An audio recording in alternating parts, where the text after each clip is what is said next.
Rồi chúng ta thi đấu lấy sức khỏe với cả sự vui vẻ thôi nhá. Nên không có gì cả. Rồi bây giờ hai đội chúng ta nắm chắc tay vào dây nào.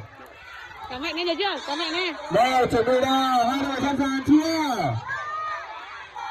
3, 2, 1 bắt đầu.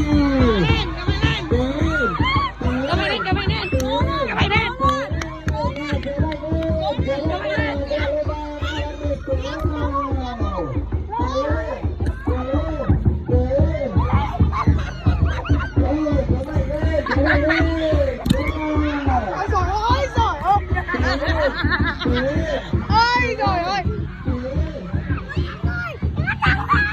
Cái đuôi đâu rồi? Cái đuôi đâu rồi? Ôi ôi. Xin chúc mừng các bạn. Ôi trời ơi. Hai đội đổi